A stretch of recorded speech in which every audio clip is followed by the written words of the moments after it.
Listo, entonces vamos. Damos gracias al creador. Devarim 12. Bueno, para echar que tiene cosas didácticas que son lindas, puntuales, pero me encanta. Pues ahí vamos a ver otra perspectiva de esto. Dice, estos son los estatutos. Vamos al 12.1. Estos son los estatutos y decretos que cuidaréis de poner por obra en la tierra que Hashem, el Elohim de tus padres, te ha dado para que tomes posesión de ella todos los días que vosotros viviereis sobre la tierra. Repito. Estos son los estatutos y decretos que cuidaréis de poner por obra en la tierra. En la tierra. En la tierra.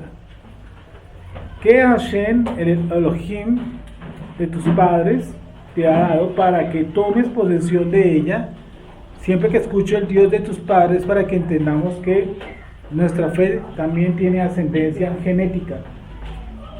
Sí, acordémonos que la escritura dice que si somos de Cristo, linaje de Abraham somos esperma de Abraham, no hay vuelta de hoja. La diferencia está en quién, la matriarca. Nosotros somos hijos de la libre, ¿cierto? Mientras que el otro pueblo es hijos de la esclava. Pero tenemos genes de Sara y tenemos genes de Abraham. Pero solamente se llamó descendencia en quién? En Jacob, porque a Jacob amé, Esaú aborrecí. Dice, estos son los estatutos y decretos que cuidaréis de poner por obra en la tierra que Hashem, el Elohim de tus padres, te ha dado para que tomes posesión de ella. Es decir, nuestra tierra siempre está a posesión, Sí, nuestra tierra siempre cuando tomes posesión. Todos los días que vosotros viviereis sobre la tierra, destruiréis enteramente todos los lugares donde las naciones que vosotros heredáis sirvieron a sus dioses. O sea, esto en un contexto realmente nos manda a destruir dentro de nuestra nación, ¿qué cosa? La idolatría, cosa que hoy no se hace. Sí, pues nuestros gobiernos y nuestros mandatarios no lo hacen. Entonces se tiene que comulgar con, ejemplo, católicos, con cristianos, con musulmanes. Cuando la Torah nos dice que tenemos que destruir para poder poseer esa tierra, o cuando la vamos a poseer, hay que destruir los lugares donde ellos ofrecieron ¿qué cosa? Idolatría. Y yo he escuchado cosas que a veces me aterran, que por ejemplo dicen algunos raps que nosotros debemos ser muy amigos de los musulmanes, muy amigos de la cristiandad. Ellos lo determinan porque consideran que utilizar algún tipo de fuerza para desarraigar eso lo toman como algo. Estoy buscando el término que escuché del racionalista. Él utiliza el término parecido a bellaquería. Yo no sé si existe ese término. Ayúdenme, bellaco, sí. Sí, bellaquería, no de vaquero, sino bellaquería. O sea, él dice, pues uno de los rabinos que yo estudio desde la escuela racional, dice, si usted hace eso, sería algo así por el estilo, pero yo no estoy de acuerdo con él, por más que estudie con él, porque aquí la Torah dice que esos lugares deben que ser, ¿qué? Destruidos. Óigame, dentro de Israel, ¿sí? Porque nosotros no vamos a llegar a destruirle la Virgen María a nuestra abuela. Es todo lo contrario a lo que hacen los musulmanes, por donde van llegando, van en el lema o en lo que ellos consideran, pues por todo el mundo que andan van destruyendo, explotándose, inmolándose, sí, porque consideran que son idólatras. Es más, una de las últimas ciudades que destruyó ISIS, que fue cerca a la capital de Irak, ¿cuál dijiste? Hay una ciudad que tiene culturalmente grandísima, cerca a, ¿cómo se llama la capital de Irak? ¿Teherán? ¿Cómo? Palmira, gracias Mara. Palmira, sí, es el nombre. Palmira fue destruida porque se supone que ahí habían actos de idolatría. Sí, yo no entiendo por qué algunas escuelas judías no consideran, vuelvo y repito, como escuela racional considera que nosotros estamos prácticamente entrar en buenos términos con ellos. Yo no sé de dónde sacaron eso, no lo entiendo. Porque aquí dice, destruiréis, entiéndeme que esto pasa en nuestra tierra. ¿Sí? Obviamente lo tenemos que hacer en nuestra casa, ¿no? Pues lo que me pertenece, lo que le pertenece a otro, pues no lo puedo destruir, ¿no? No me pertenece. Dice, destruiréis enteramente todos los lugares donde las naciones que vosotros heredáis sirvieron a sus dioses, sobre los montes altos y sobre los collados y debajo de todo árbol frondoso. Derribaréis sus altares y quebraréis sus estatuas, y sus imágenes de acera consumiréis con fuego, y destruiréis las esculturas de sus dioses, y raeréis su nombre de aquel lugar. Entonces decía, yo en el caso de Shaul decía, lo que sacrifican a los ídolos, ¿a quién los sacrifican? A los demonios. Vamos, pues yo voy con ese pasaje. Lo que se sacrifica a los ídolos, se sacrifica a los demonios, pero porque tengo contacto directo con el ídolo. Veámoslo porque pues yo puedo tener también, no sé, un florero en mi casa, ¿sí? Que no, o no sé, un caballo, algo artesanal y no necesariamente tenga que ver con idolatría, ¿no? Yo que también saber distinguir eso. ¿Ya lo encontraron? Sí, yo puedo tener algo artístico en la casa.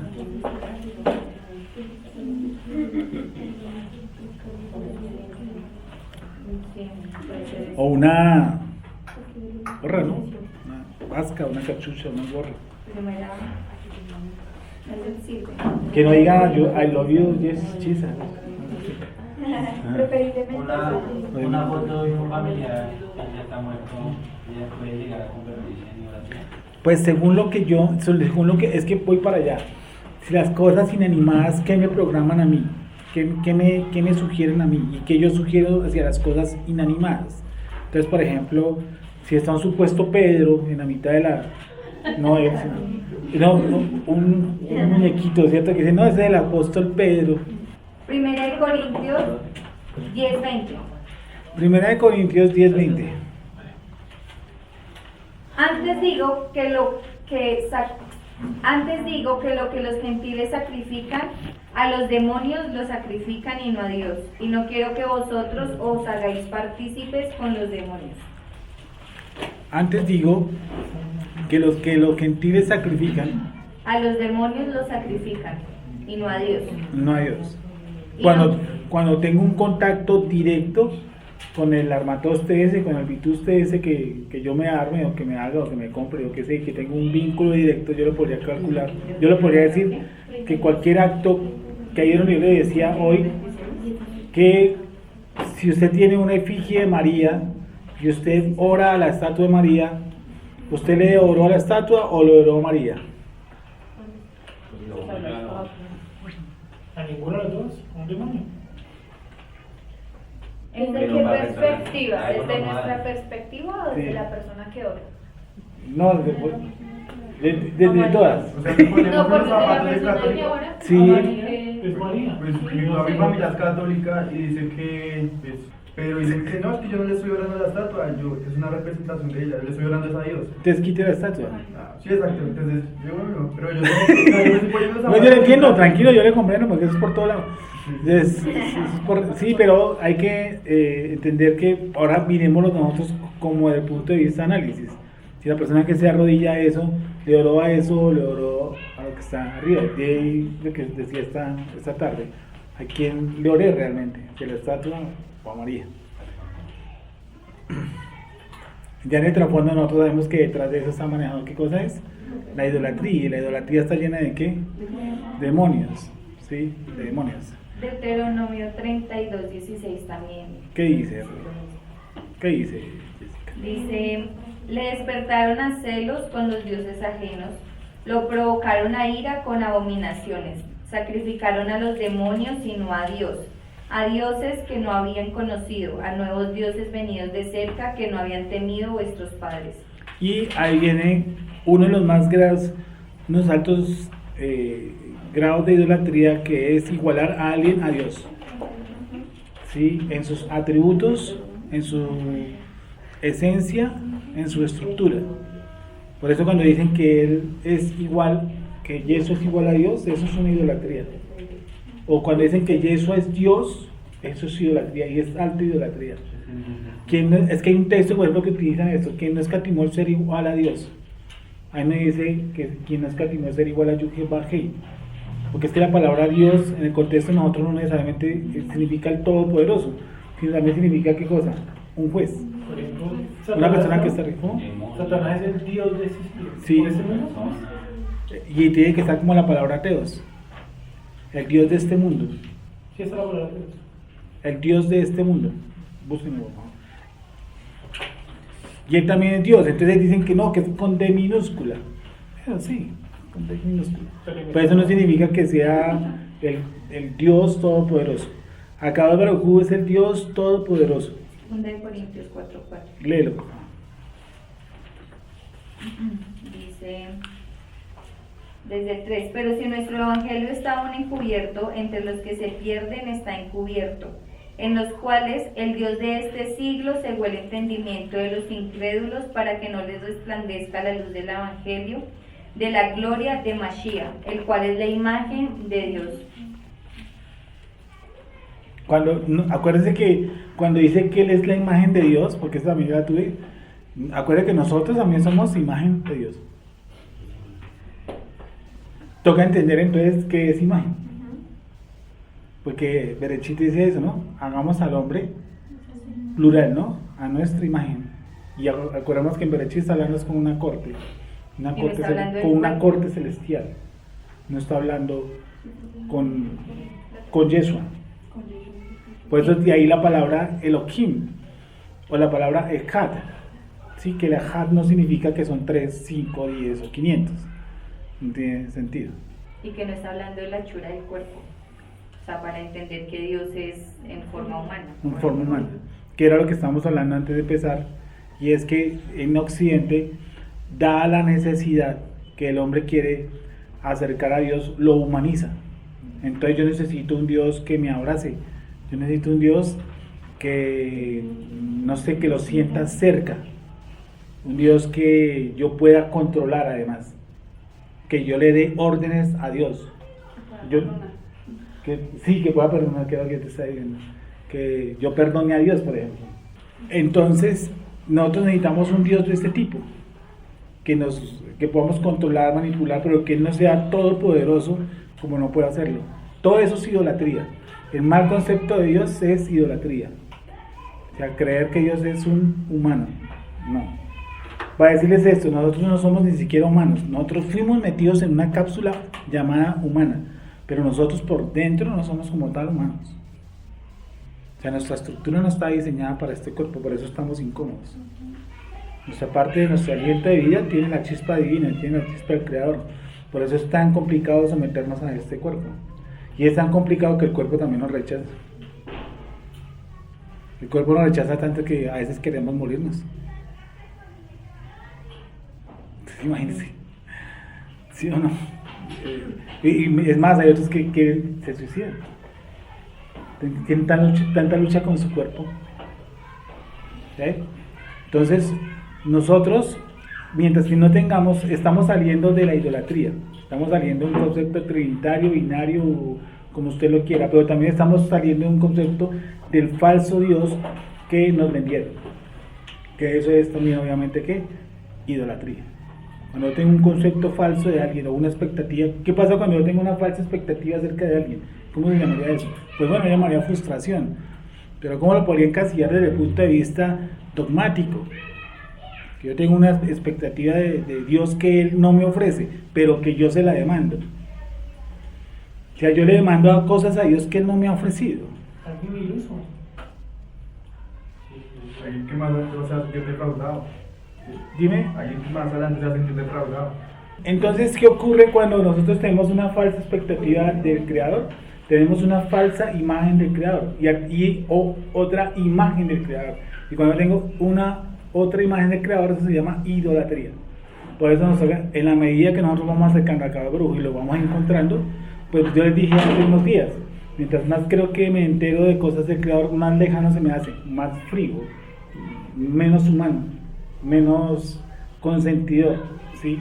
Yo creo que, digamos que el error está en que uno, lo hablo desde lo que yo pienso, uno siempre ha considerado que la idolatría es un acto como de, igual que hacen los católicos, ¿sí? Idolatría es como inclinarse delante de algo, y uno nunca concibe la idolatría como tener un mal concepto de algo, en este caso de Dios. Correcto. Que también es idolatría, al Sí. menos yo no lo contemplaba así. No, pero es de verdad, No, sí, cuando sí, uno sí. dice creer en Dios, adorarlo, ser súper religioso, eso es lo que uno concibe como idolatría. Perfecto. Y cualquier persona, sea practicante o no de una religión, puede ser idólatra, hasta de uno mismo. Sí, sí, Hasta sí. uno puede tener idolatría hacia los hijos. Sí, o sea, cualquier trabajo, dinero, posesiones, lo que usted, y eso usted lo vincula, el amor hacia donde está Yeshua dijo, donde está vuestro, Tu corazón es tu tesoro. O vuestro corazón. donde está, Es al revés, donde está el al tesoro. contrario, donde está vuestro tesoro, Ahí está. ahí está vuestro. Leyendo el libro de Deuteronomio, no sé por qué me parece que Moshe conocía muy bien el Lucas pueblo. 12:24. Porque es que Lucas uno lee Deuteronomio, casi todo es como cuidado con la idolatría, cuidado con la idolatría.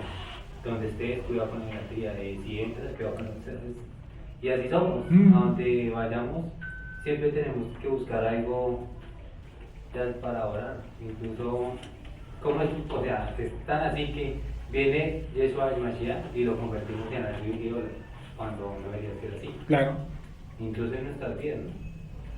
porque necesitamos a alguien cercano, necesitamos a alguien que se identifique conmigo, y de por sí si yo encuentro el texto mal, lo puedo entender mal, como por ejemplo que no tenemos un sumo sacerdote que no tenga de qué apiadarse o tenga de qué congraciarse, ¿cierto? Porque él al fin y al cabo ha sido tentado en todo, pero que no pecó. Entonces es una especie que si yo lo coloco como un Dios humano, voy a dejarlo a esa perspectiva, pero realmente esa no es la función del Dios humano, sino de simplemente el Mashiach de Israel, ¿sí? O el Mesías de Israel, no el Dios, porque es que Dios no cabe otro Dios. ¿Me entiendes? Dios es insostenible, entonces no cabe otro Dios. Y la famosa Trinidad o Vinidad, como usted la quiere llamar, es un templete, yo lo llamo así, como una especie de un cielo de bronce donde la gente choca, y ahí no pasa, y uno les habla de la Torah y chocan, y ahí no pasan. Te digo, ¿dónde está? Precisamente en el concepto, sobre todo aquí en Occidente, de Yeshua. A veces creo que un ateo me entiende un poquito más de la Torah que un mismo religioso, un mismo cristiano. Yo también soy religioso. Porque ya está más adoctrinado. Es que el otro o sea, el cristianismo ya es un sistema montado. Mientras que el ateísmo pues es como muy abierto, o sea, hay demasiados tipos de ateísmo, ¿sí? Entonces como que cada persona podría definir el ateísmo desde su orilla. Mientras que el cristianismo sí tiene pues su base, que es la Trinidad, la oración a Jesús, tiene como 5 o 6 bases básicas, o sea, no se va a salir de ahí. Entonces yo creo que la idolatría es... O sea, yo pienso que no importa tanto el muñeco que se realice o el punto de adoración idolátrica. Yo pienso que la idolatría es, pues, creo que lo que se está tratando de decir, ¿no? Que es como algo interno, o lo que trató de decir Jessica también. Es algo interno, y eso interno, esa idolatría interna, se manifiesta afuera de diferentes maneras. O sea, todos los pueblos de la antigüedad creían en la diosa madre, exactamente la misma idea.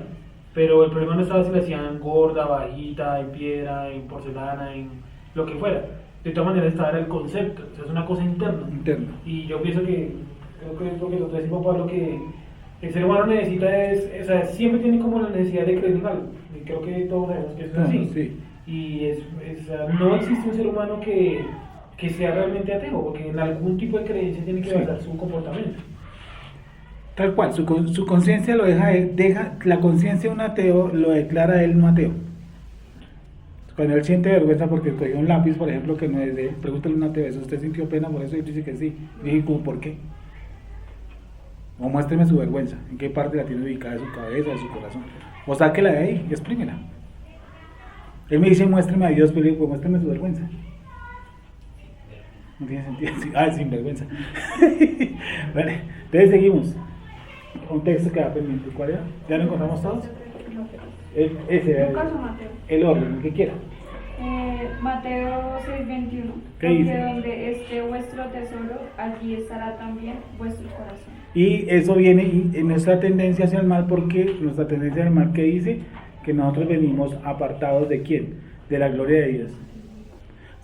Si yo fui apartado de la gloria de Dios es porque no soy una joya en plata blanca, ¿sí o no? O el creador no da la espalda a una creación, porque sí, se la dio al ser humano, le dio la espalda, entre comillas, ¿cierto? La espalda la dimos nosotros, yo lo entiendo, porque el que viene a hacer la teshuva es el hombre y no Dios. Dios no tiene que arrepentirse, somos nosotros. Por eso es tan duro que el hombre no se puede arrepentir y el creador Baruj Hu tiene que darle ¿qué? El arrepentimiento, porque el ser humano no se puede arrepentir, es imposible. Tiene que hacer una injerencia en la parte espiritual para que él se devuelva, de lo contrario nunca se va a devolver, ¿sí? Entonces la idolatría más compleja no es la de los muñequitos. La idolatría más compleja son sobre los conceptos que yo tengo acerca del Creador, ¿sí?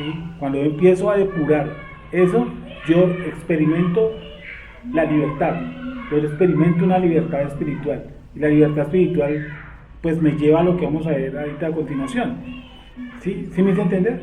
Que son los falsos conceptos acerca de Dios es más peligroso que un católico, ejemplo, sí, con todo el respeto que me hacen los católicos, pero tratar de echar un fuego humano desde un púlpito, o tratar de tumbar a alguien, o tratar de, no sé, los chicles ungidos, los mantos ungidos, todos los cuadros ungidos, eso es más peligroso, muchísimo más, que rezarle a María.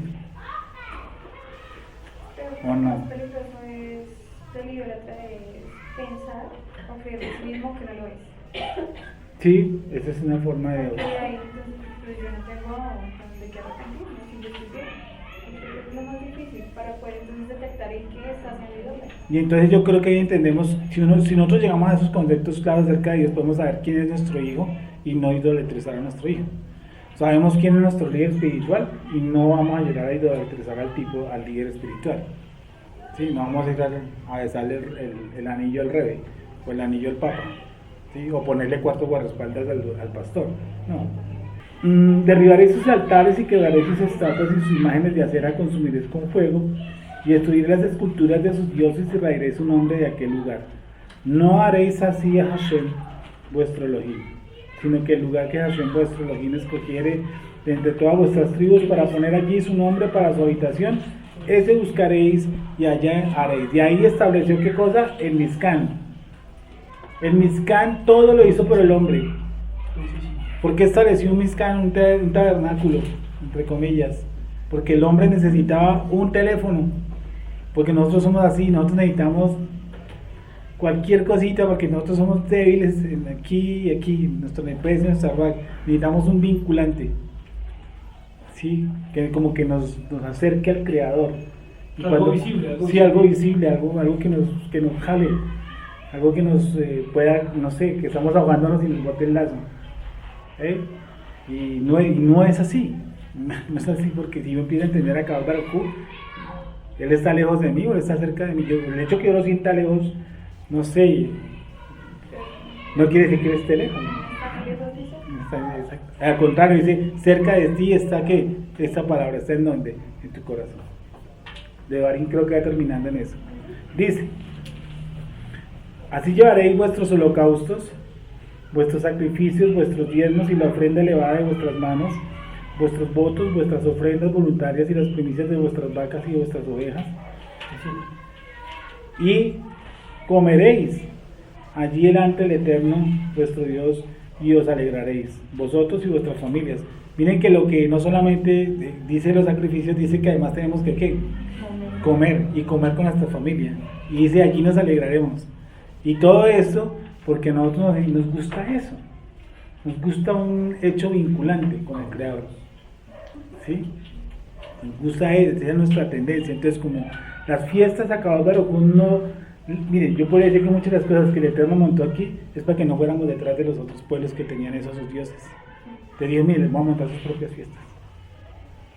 Sí, no. Señor, nosotros queremos un rey. Bueno, coloque ahí un estatuto donde ustedes quieren tener un rey. ¿El rey nos metió en problemas? Miren dónde estamos. Eso es por reyes, ¿o no? Todo empezó en quién? En Saúl. Y que dijeron, no, nosotros queremos como las otras naciones. Ellos tienen reyes, ¿por qué nosotros no tenemos reyes? Bueno, ya que utilicemos la democracia. Y la democracia, quedamos aquí todos tirados en los 70 países, quedamos todos tirados gracias a la democracia. Y estamos ahora aquí chapaleando a ver cómo encontramos la comunión con el Creador. Y comeréis allí delante del Eterno vuestro Dios y os alegraréis vosotros y vuestras familias en toda la obra de vuestras manos, en la cual Hashem tu Elohim te hubiere bendecido. ¿Vale? Listo.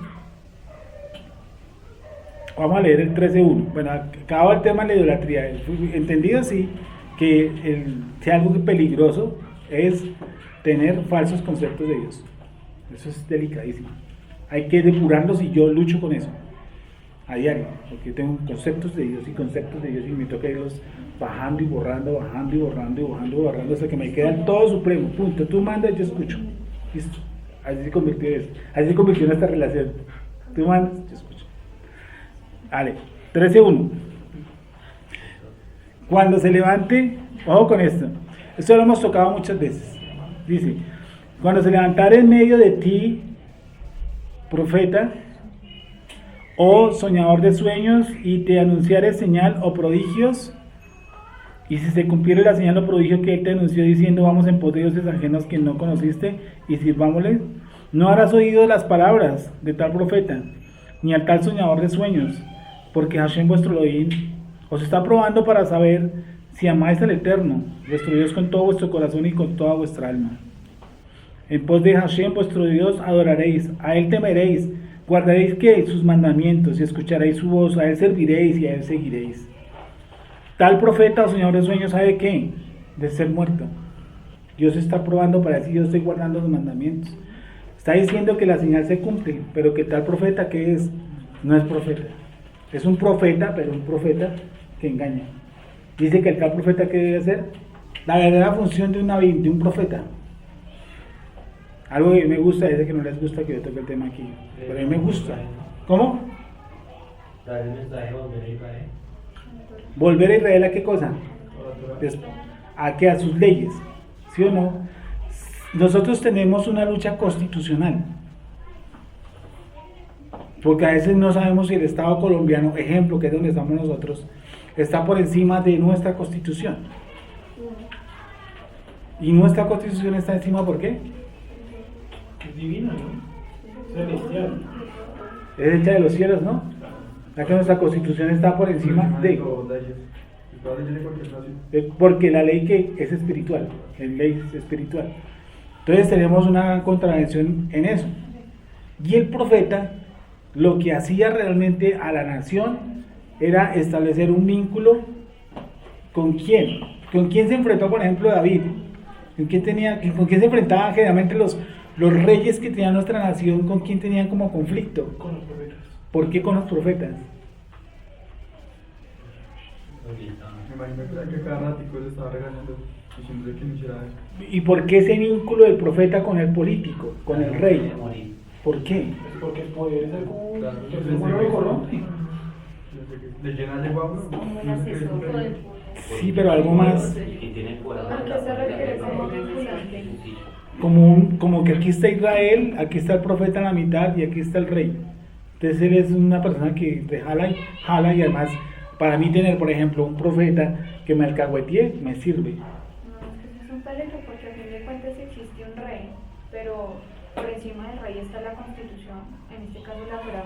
Él es el primero en cuidar de cómo el pueblo, si él lo está dirigiendo, se cumplan los mandamientos. Ahora, si él empieza a tener un comportamiento de empezar a poner otros dioses, ahí es donde empieza el choque con el profeta, porque el profeta precisamente es el que de cierta forma, no es que vele, pero sí está asegurándose de que el mensaje sea claro hacia el pueblo para que entienda que no debe desviarse ni de Dios, que Pues, ese es el problema. pues mira que por ejemplo si tú miras, los profetas no hacían grandes predicaciones, No.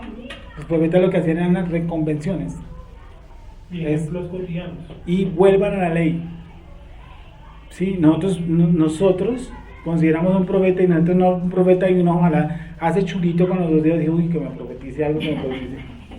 Nosotros aquí en Occidente nos enseñaron que el Navín era eso, un man que tenía, sí, aquí, la tenía clarita, ese es sí el futuro.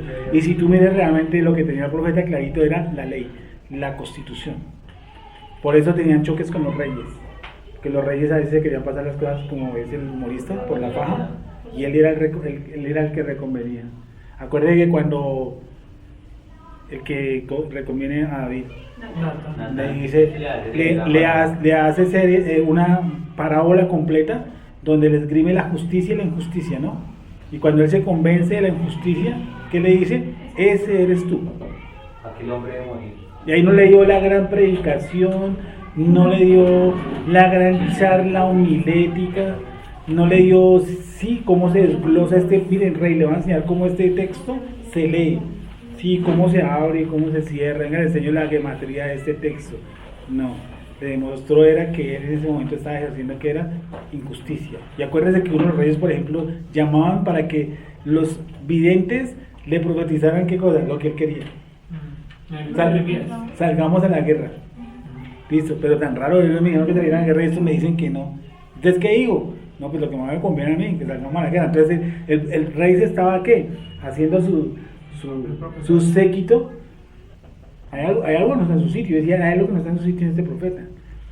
Porque no he dicho, reconvenga, vuelvan a las leyes, vuelva a los mandamientos, vuelva a los preceptos. Usted se ha alejado de la ley. Esa era la ley, eso era lo que hacía ¿quién? El profeta. El profeta era un vinculante político. Porque nuestro libro es político, ¿sí? Porque ejerce justicia a una masa, ejerce justicia a una sociedad. Eso es nuestro libro, ¿sí? Leyes y normas y estatutos para ejercer la justicia. Por eso cuando usted empieza a ahondar en este tema, lo que más le empieza a uno a salir de adentro, ¿qué es? Justicia. No le molesten las cosas ya. Eso es injusto, eso no es justo, eso es injusto, eso es injusto. ¿Por qué? Porque está con algo que es justicia, ¿sí? Pues dice a los justos, ¿sí? A los justos. Dice, ¿entonces dónde son los famosos profetas de hoy en día? Son nada, son adivinos. Debería que tal profeta o soñador de sueños ha de ser que muerto. O sea, y esos son hartos y tienen sedes inmensas, ¿no? Y va muchísima gente. Y la Torah dice que deberían ser muertos. Si el Eterno permite eso, pues sí, yo sé que usted va a decir, no, pues para probarnos. Eso no es que dice. No, digo, Escuchemos. en la realidad, o sea, Dios permite que esos movimientos, digámoslo de esta manera, absorban a mucha gente. Y mucha de esa gente puede tener incluso un corazón pues dispuesto a buscar a Dios, ¿no? Sí, sí, sí. ¿Por qué el Eterno permite? Digamos, pues, ¿sabes por qué el Eterno permite? Pero, Claro que Él me va a juzgar a mí por la idolatría por más que sea escogido. sí, claro, obvio. ¿Sí? Todo. Es que nosotros a veces pensamos esto, que en el mundo venidero todos aseguramos las alas, una varita en oro y no sé, sandalias de Adidas. En el mundo venidero, después de que el Eterno me permite estudiar la Torah, yo veo que y eso no miente cuando dice que a duras penas El justo es algo. se salva.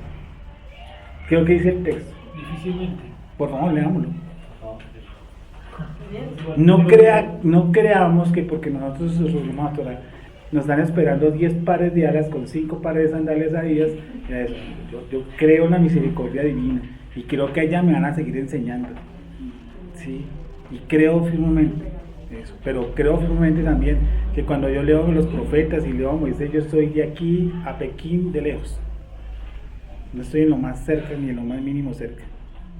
Además que que estoy lejos de la nación, por lo cual me hace mucho más lejano del Creador, mucho más alejado de Él, que eso da tristeza. 1 Pedro 4:18. ¿Qué dice?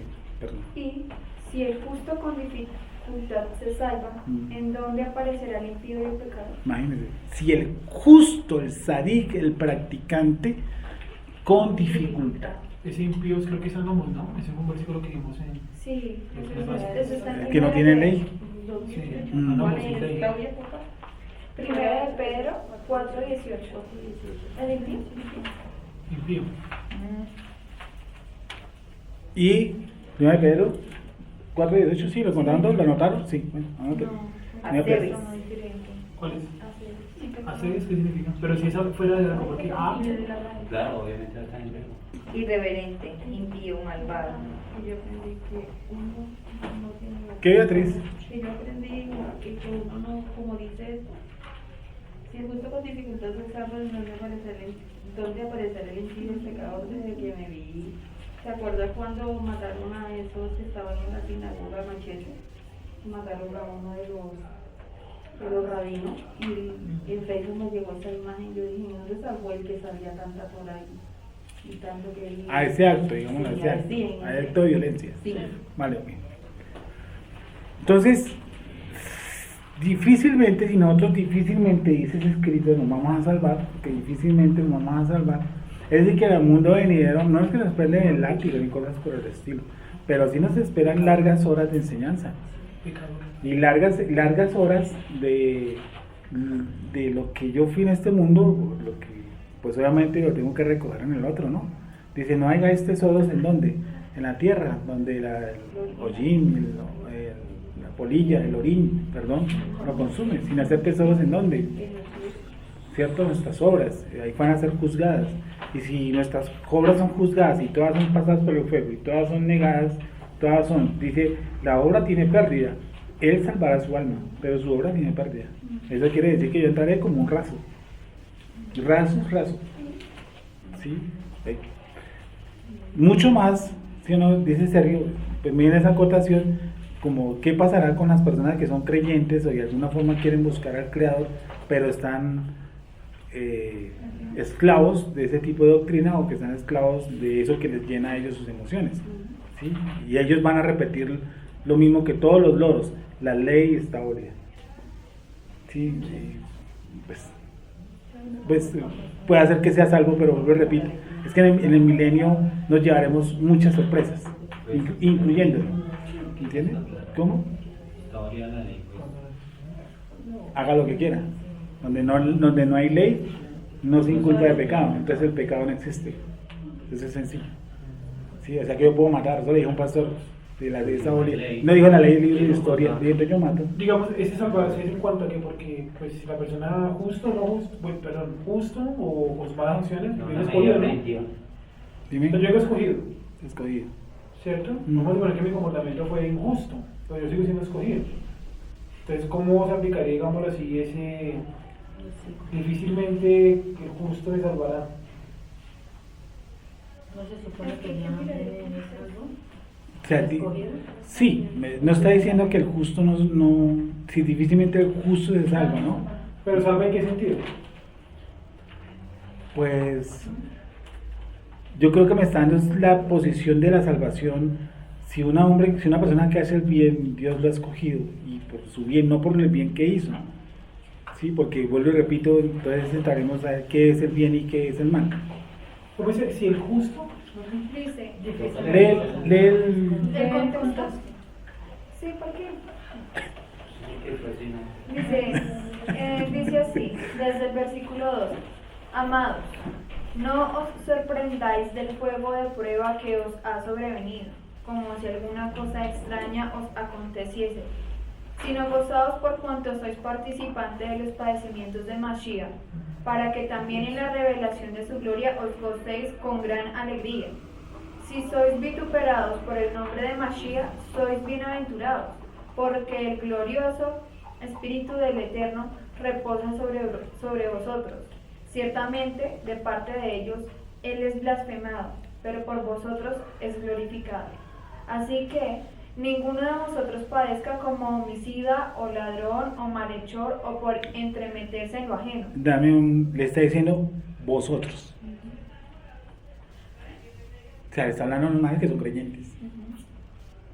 Pero está diciendo que si el justo es, o sea, ¿cómo es? Sí, difícilmente se salvará, pero ese tipo de padecimientos, no es la salvación de entro no a la vida eterna. Es que es más como una comparación, no de que si eres justo o no eres justo, o que si eres escogido o no eres escogido, es obviamente el que es escogido, al que el Eterno le ha permitido llegar la Torah, va a procurar cumplir los mandamientos y aún así va a ser difícil. Y aún más allá de eso, pues está el que es escogido, no es escogido. No es que, yo cumplí los mandamientos, entonces con dificultad fui salvo. O sea, no es por ese lado. No por ese lado, porque entonces yo podría llegar a la salvación dependería de mí. Exactamente. Por obras. O sea, no es salvo, digamos así, el justo difícilmente se salva, pero eso, el vituperio, las pruebas, ¿sí? Sí. O sea, a un impío le van a tocar más pruebas. O sea, por más que vituperios. digamos, van a llegar pruebas. Claro, eso es lo que está diciendo el texto. No El en cuanto a la contexto. salvación de Eterna, no. No, sí, sí. Sino que parece, o sea, el texto suelto suena así. Como si el justo. Como que me escogieron de vainas. No, porque el justo es justo. O sea, el justo es justo. Justo es escogido. Ahí. Sí, después de ese versículo sí habla de en cuanto a padecer, porque dice, de modo que los que padecen según la voluntad de Dios encomienden sus almas al fiel Creador y hagan el bien. Entonces, lo que está diciendo anteriormente es que vosotros no seáis perseguidos, que seáis perseguidos por Yeshua, ¿cierto? Por, digamos así, por llevar su mensaje, pero que yo no sea perseguido por ladrón. Es lo que está diciendo. Eso es lo que está diciendo. Sí, dice, pero si alguno padece como creyente, no se avergüence, sino que glorifique a Dios por ello. Porque es tiempo de que el juicio comience por la casa de Elohim. Y si primero comienza por nosotros, ¿cuál será el fin de aquellos que no obedecen al evangelio de Elohim?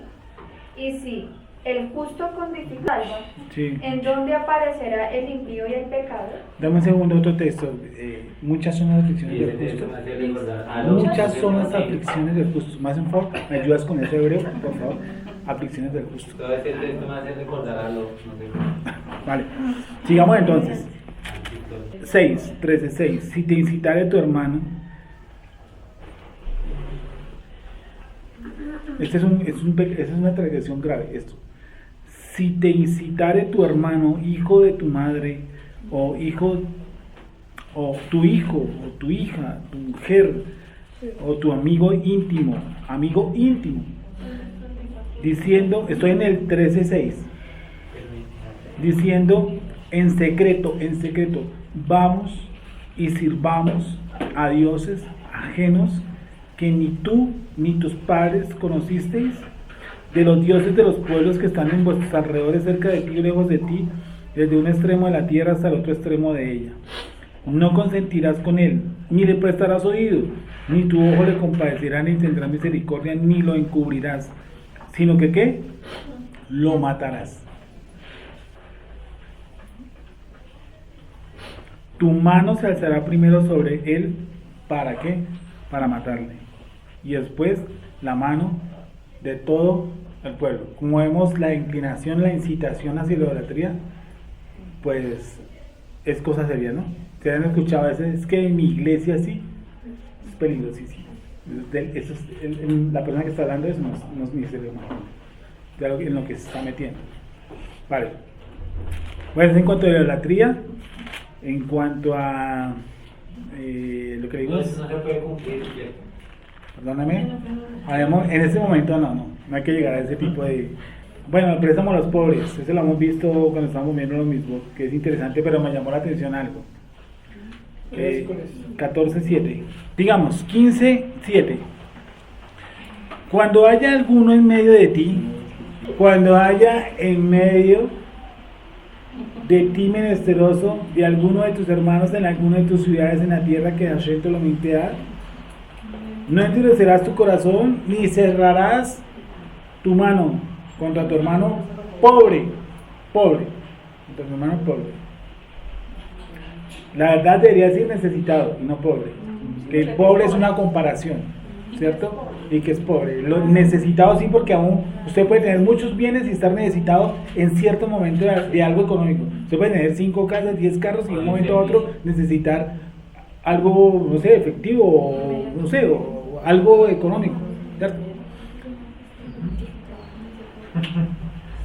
Dice, ¿dónde estamos? Dice, si no abrirás a él tu mano liberalmente y en efecto le prestarás a ese habla lo que necesite, necesidad. O sea, no es para que el man haga negocios, sino para cubrir necesidades, lo que necesite. Digamos que esto se puede, digamos que sujetar entre hermanos, es decir, dentro del mismo pueblo, la misma nación. Sí. Ok, entonces. O sea, voy a decir algo que yo de pronto no estoy muy de acuerdo, pero la ley dice, la ley me dice a mí, no estoy de acuerdo, que es el préstamo de dinero entre hermanos. Bueno, Y lo habla en necesidad. y está bien, porque digamos que de esa forma se le está dando un recurso, pero no es que se va a quedar con ese recurso, sino que con eso se recupere, lo devuelve y esto. Ese es el orden. Tercero. Acordémonos que para nosotros como tal, el colombiano es extranjero. Sí, pero es la verdad. Sí, el colombiano es O sea, extranjero. extranjero, entiéndase, no practicante de la fe. Ajá, Sí. así, eso entendía. No, es que es la verdad, porque nosotros pertenecemos a una nacionalidad. Nosotros encontramos nuestra nacionalidad. Nosotros estábamos perdidos no solamente en el tiempo, sino en una etnia social. Porque vamos a leerlo de nuevo, para cogerle el aire. ¿Sí me entiendes? Dice, cuando haya en medio de ti, menesteroso de alguno de quién, hermanos.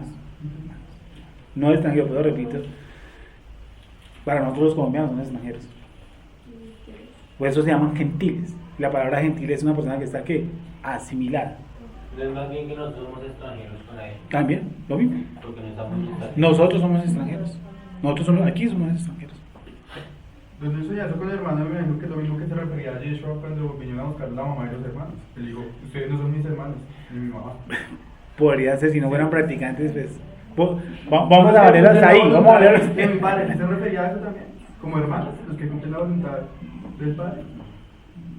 Sí, podría ser. De todas maneras, él no tenía como tal hermanos terrenales, ni padre terrenal ni hermano. No compartía la terrenal. sangre. No, exacto, correcto. Sigamos entonces. ¿Cómo es la cuestión? Cuando haya en medio de ti menesteroso de alguno de tus hermanos necesitado, ¿cierto? En alguna de tus ciudades, en la tierra que Hashem tu Elohim te da, en la tierra que Hashem tu Elohim te da, porque aquí vamos a hablar del año de la remisión, de las deudas, ¿sí o no? ¿Y eso funciona en dónde? En Israel. No endurecerás tu corazón, ni cerrarás tu mano contra tu hermano pobre, sino abrirás a él tu mano liberalmente y en efecto le prestarás, ¿qué cosa? Lo que necesite. Guárdate de tener en tu corazón pensamiento perverso, diciendo, cerca está el año séptimo, ¿no? O sea, vamos a hacer una triquiñuela económica. Como viene el año de la remisión, yo pido el año 6 un billete largo, qué pena, tengo una necesidad y tal. Dice, pues, guárdate de un corazón perverso. Diciendo, cerca está el año séptimo, el de la remisión, y mires con malos ojos a tu hermano, menesteroso para no darle. Entonces digo, yo no le presto a él porque viene el año 7 y en ese año 7 ¿qué me toca hacer? Perdonarle la deuda. Entonces, ¿qué digo? Como me arrima el año 7 digo, no, qué pena, mano, yo no tengo. Pienso que también juega el otro sentido, ¿no? O sea, ese sentido también. Pero el otro sentido también es que yo no voy a esperar para pedir, digamos, un mes antes del mes de junio. No, porque la necesidad es necesidad. O sea, no tiene. Si yo tengo una necesidad un día antes de que empiece el año séptimo, pues la tengo. Yo puedo pedirla. Porque, bueno, estoy necesitado, pues. Y entonces yo digo, no, pero como mañana empieza el año séptimo, yo... ¿Y si es durante el año jubileo, a quién le pido? Hay esa ley que la sacó el Talmud sobre, pues el necesitado ¿cómo es que dice? El necesitado sigue siendo necesitado. Y Y ellos establecían, porque aquí no hay una ley, establecía si yo pido en el año 7, porque en el año 7 puede tener una necesidad, ¿sí o no? ¿A quién se la pediría? Pues se la pediría a alguien y alguien me la tendría que dar, ¿cierto? Estamos dentro del año jubileo, o sea, no se podría, ¿qué? Entre comillas, como cobrar, o inmediatamente está saldada esa cuenta. No, se debería pagar durante el año 7, ¿no? Y eso se ha contratado sobre eso, y es esto. Una persona que iba a hacer, voy a hablar lo que leí, es, si una persona ocurre eso en el año 7, va a decir el prestamista, yo perdono, porque lo primero que tiene que hacer es perdonar la deuda. O sea, yo presto, pero la esencia del mandamiento es perdonar la deuda, porque el tipo al fin y al cabo está, ¿qué? Menesteroso, yo tengo que ayudarle. Año 7. Y yo voluntariamente como prestamista, yo debo decir, perdono la deuda. Ojo con eso. Sí, pero ojo, porque también se le exige al que pidió el préstamo la capacidad que diga, yo quiero pagársela. Y yo estoy haciendo el esfuerzo para pagársela. De ahí nace no solamente el valor de prestar, sino el valor también de ¿qué? De pagar. O sea, una pregunta, si yo le pedí 700 pesos prestados a usted durante el año, empezando el año... ¿Le prestó 1000 o 500? No, empezando el año. Ah, sí, 700 sí le puedo prestar. Empezando el La año. moneda de 200, sí. Empezando el año. Y yo veo que se va a terminar el año y yo lo que más alcancé a dormir fue 500. Yo le puedo dar los 500. Sí, hay una ley, pues, sí. Porque ahí está sí. también como mi valor de querer pagar. Es que aquí vamos a una cosa que se llama la palabra de la... ¿Cómo es que llama el año de la revisión? ¿Chemita? Chemita. Se llama así, la palabra de la Shemitah, y vamos a buscarlo aquí. No sé si está aquí, pero a lo menos yo leí en la Torah. Se llama así, palabra de la Shemitah. Una necesidad como una situación de la cual dependa algo de su vida, ¿sí? Por ejemplo, no tengo para alimentación, eso podría interpretarse como una necesidad. Pablo, bueno, Shaul establece mucho esa, que ayúdame con un texto, uy, se me pasó. A eso se le llama, sigamos leyendo la Shemitah, si me acuerdo dónde está la palabra de la Shemitah. Bueno, si yo lo pido en el Shemitah número, en el año, o sea, en el Shemitah 49. número 100, y que el año siguiente año es jubileo.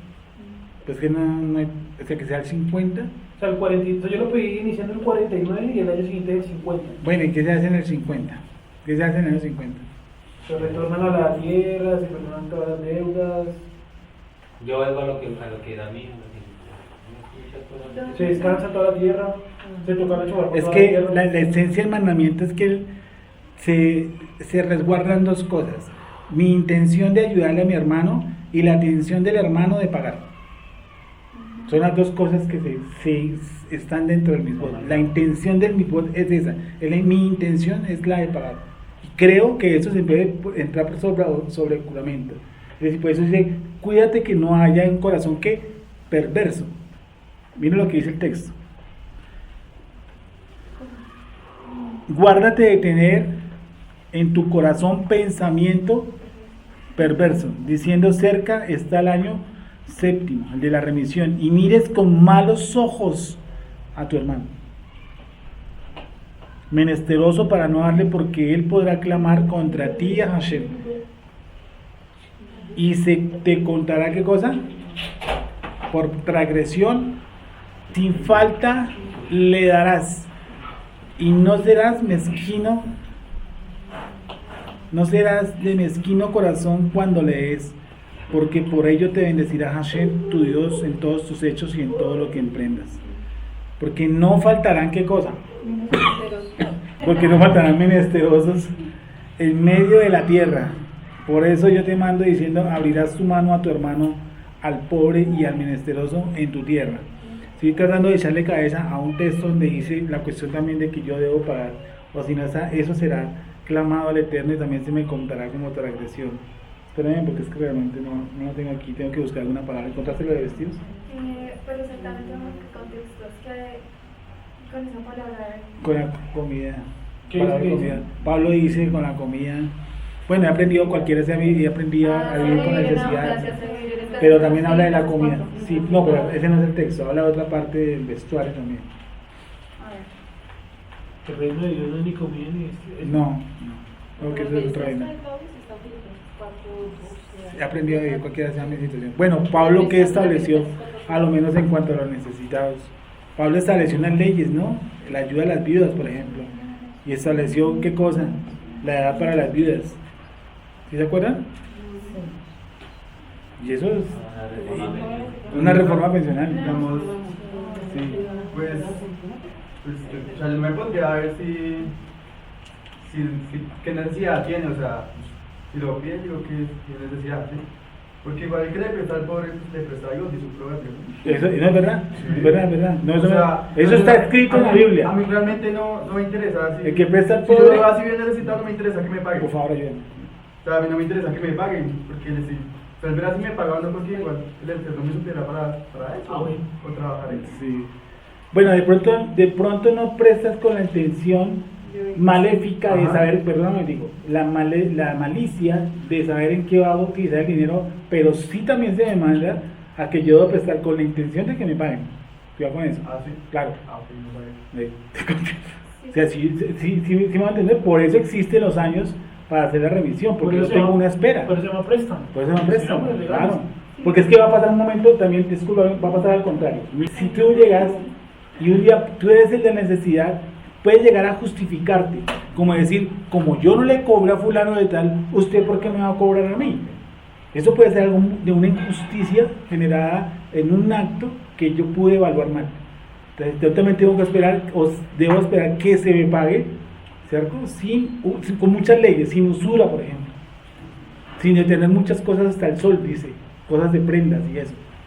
Entonces, pero sí debo esperar que me pague, claro. Y a la persona que le presta debe esforzarse por pagar. ¿Cuál será el 15, Nicolás? Hashem presta el que da al pobre. Un proverbio. Es un proverbio, perdón. es proverbio 19:17. Sí, creo que es ese. Sí. Pero para que lo aprendamos bien. Léelo. Dice, a Hashem presta el que da al pobre. A Hashem presta El que da al pobre. el que da al pobre. Y el bien que ha hecho se lo volverá a pagar. Amén. 19:17. Dios me paga. Sí, esos actos que por ejemplo, yo hice, mira, es muy difícil ver. Porque el día que usted haga al contrario va a querer también lo mismo y no Yo funciona. pienso que también. De comida. Pues encontré esto. Así que teniendo el sustento y con que Ese, cubrirnos, por favor, estaremos busquemos. contentos con él. Perfecto. Miren esto. Busquemos este texto, por favor. Primera de Timoteo 6:3. Y leámoslo del 1 al 3. Es un texto lindísimo, además. Entonces, esos textos que llaman a la piedad, entre comillas, porque nosotros somos piadosos. Piadosos no quiere decir bobos. Piadosos quiere decir justos a la hora del material. Yo pienso que también si una persona pide, o sea, debe estar en la conciencia que es porque tiene una necesidad. Primera de Timoteo 6:3. O sea, es un nivel como de moral tan alto que la persona que me pide me está pidiendo porque tiene realmente una necesidad.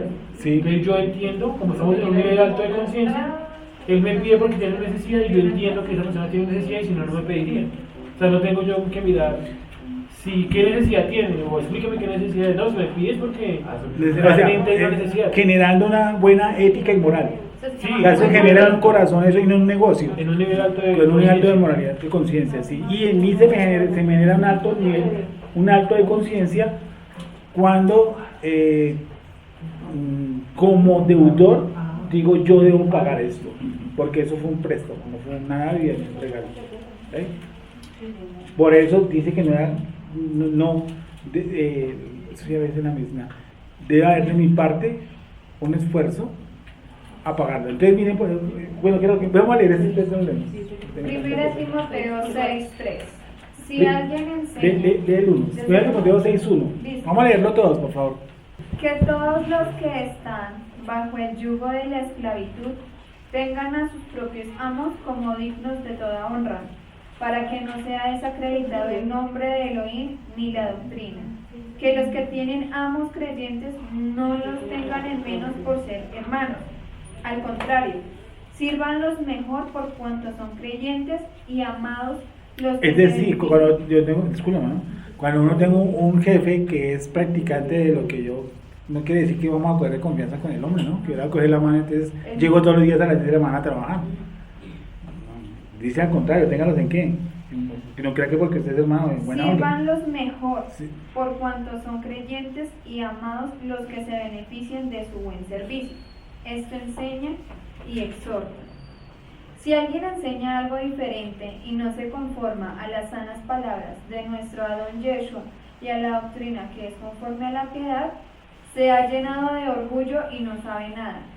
Más bien, delira acerca de controversias y contiendas de palabras, de las cuales vienen envidia, discordia, calumnias, sospechas perversas y necias rencillas entre hombres de mente corrompida y privados de la verdad, que tienen la piedad como fuente de ganancia. ¿Que tienen qué? La piedad. ¿No les parece eso conocidito? Sí. Que tienen la piedad, Biblia hermano, ¿no? ¿Como fuente qué? De ganancia. Ganancia. Una cosa es que la gente ofrende, o quiera ofrendarle a uno, yo qué sé. Y otra cosa es que yo utilizo un sermón para ganar. O tengo un grupo de esos para ganar. Como siempre le pregunto a mi familia, ¿y usted tiene un grupo y se ha ganado plata? Y yo, no, pues, pues yo no mantengo un grupo, yo no mantengo un grupo para ganar plata, pues eso dice un texto, un texto. Dice, la piedad no puede ser ¿qué? Medio, mecanismo para obtener ganancia. Ganancia. Es más, si alguien le ofrenda a uno algo, eso no se toma como ganancia. Se toma como qué? Como una ofrenda. Bueno, ya que toque con el contador va a hacer una declaración y colocar los ingresos, etcétera, etcétera, ¿cierto?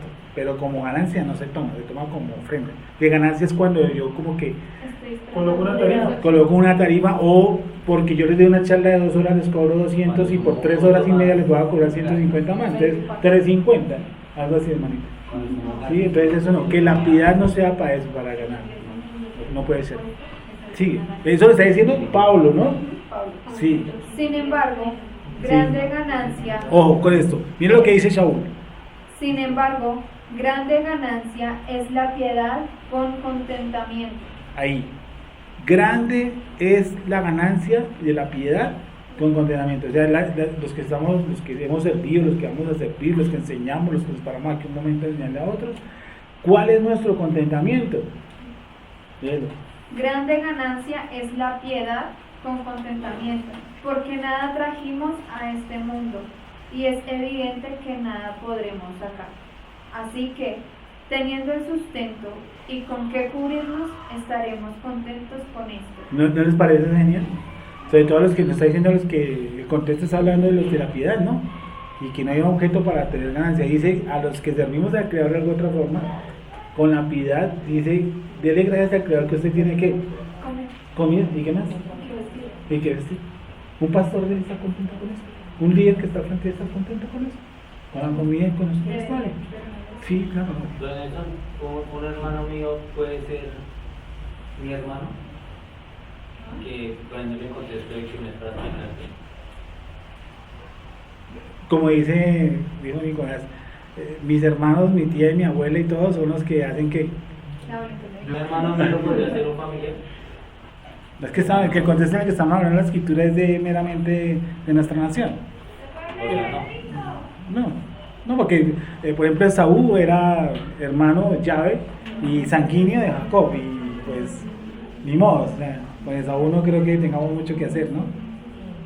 Y son hermanos, ¿no? Jacob y Esaú son hermanos, ¿no? Por lo que uno medio lee, yo siento que Jacob le tenía una aprecio a su hermano.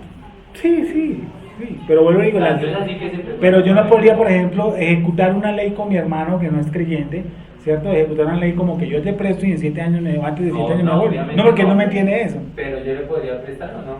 Pues eso sí. Ahora no lo prestamos los pobres.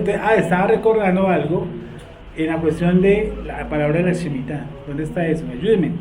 Dice,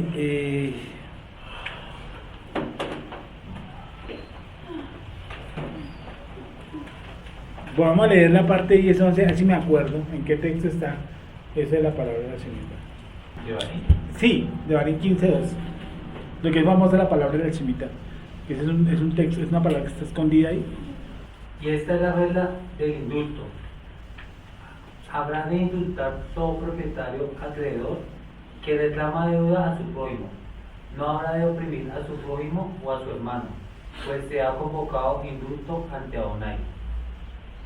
Al extranjero podrás oprimir, Empero, lo que tuvieras tú en Pero, ¿eso dice la Torah? sí, al extranjero podrás oprimir. No. La Torah más suave. Sí. Al extranjero Pues podrás sí, yo lo entiendo lo que está diciendo. Sí. O sea, en caso de su hermano, cuando sea creyente, usted lo puede oprimir. Acá dice podrá, allá dice deberá. Se le fue la voz. Podrás. Me da la decisión. Ah, no. ¿Cómo? No dice que lo haga, le abre la posibilidad. No, léelo ahí, por favor. 15:2. ¿Tú quieres que, hermanito? Ya, ya llegó la interés.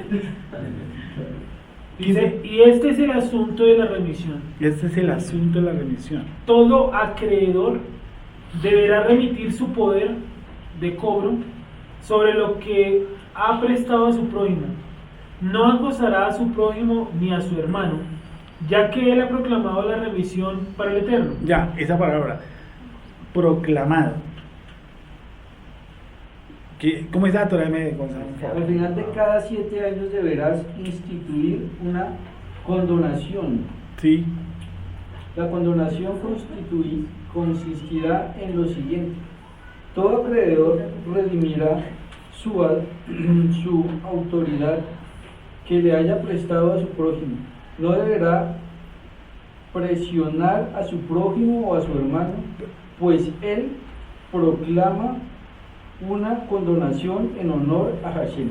Él es complejo, un poco complejo, pero leámonos un tanto más despacio en esa, que creo que está más didáctico el texto, donde dice que, por ejemplo, yo no puedo acosar al tipo porque están los 6 años y se aproximan 7 y yo necesito ese billete. Dice, pues yo lo entiendo así, dice que no puede presionar al que sea su prójimo, o sea, gente de su pueblo. Sí, correcto. Pero a un extranjero sí lo podría llegar a presionar. Exacto, sí le puede cobrar. Estamos totalmente de acuerdo, porque se supone, entre comillas, que mi hermano tiene la ética y la moral como para acercarse y pagarme sin necesidad de que yo lo acose, porque él maneja el mismo principio que yo manejo, que es el préstamo libre y también el pago libre. Él no va a suplicar para que yo le preste y yo tampoco le voy a suplicar para que ¿qué? Para que él me pague. ¿Cómo estamos? ¿Podemos leer otra vez, Salomón? Al final de cada 7 años Sí. deberás instituir una condonación. La condonación consistirá en lo siguiente: todo acreedor remitirá su autoridad que le haya prestado a su prójimo. No deberá presionar a su prójimo o a su hermano, pues él proclama una condonación en honor a Hashem. Una proclamación. Está hablando en 2 partes de proclamación, de proclamar.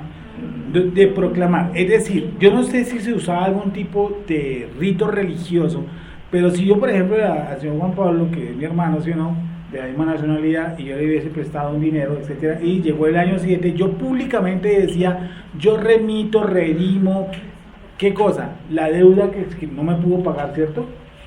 Redimo la deuda que el señor Juan Pablo tenía conmigo, lo cual queda que subsanada. Pero el señor Juan Pablo también tiene que decir cosas como esta, es decir, yo he hecho todo mi esfuerzo para pagar esa deuda y no he tenido ni he podido. Y eso se hacía como en un acto, entre comillas, público.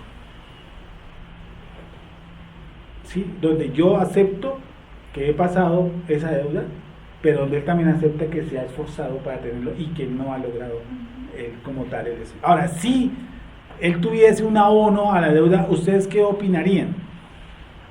Que la deuda era 10 pesos y el señor Juan Pablo se levantó 6, 5, 1, 2. ¿Qué opinarían ustedes? Ese sadí que les brota. ¿Cuál será la pregunta? Que si yo los podría recibir, sí, los recibo. Sí, porque si en él está en presentar eso y decir, esto fue lo que yo pude trabajar para hacer un alcance de las cosas, pues obviamente se le está dando la oportunidad de que él regrese el dinero y se le permite que haga su parte, y de mi parte pues también está que yo ya perdone, pero le estoy recibiendo lo que él me quiso dar. Entonces, miren lo que Sería algo egocéntrico no recibir. se cambia la proclamación, Sí. o se cambia, llamémoslo así, el edicto. Y es, señor Juan Pablo no me pudo pagar, ¿sí? Entonces yo digo, yo perdono la deuda del señor Juan Pablo. Esa es la primera intención, es yo perdonar la deuda completa. Deben hacer en mí perdonar la deuda completa. ¿Me estoy entendiendo? Y apareció el Señor en esa proclamación, dice, yo Juan Pablo he conseguido 4 pesos de los 10 al Señor que debo, ¿cierto? Ese fue mi esfuerzo. Y se pasa a la connotación, yo Nelson Ruiz recibo los 4 pesos que el Señor Juan Pablo, porque él está haciendo su esfuerzo moral y físico para darme a entender que ha hecho todo de parte de él para pagarme la deuda. Muy limpia las personas. Muy justo. Perdón, ¿qué estamos haciendo? En eso, ¿Hay que jugamos? Yo creo que no puedo pagar con ganado. Espere que no le he echado cabeza, amigo. Lo que pasa es que es muy difícil el empréstito cuando yo he prestado una cadena de oro y me devuelven 5 perros. Que los 5 perros valen lo que vale la cadena de oro. Entonces se me pierde. Digo que, por ejemplo, en el caso suyo, el bien que usted me está dando, ojo con esto, me está demandando un gasto adicional. Sí. Y por lo tanto un detrimento. Porque si yo le presté una cadena de oro, el oro es eterno o dura, no sé, el año que usted quiera. Una vaca sale y muere. Pues. Entonces la evaluación es la misma.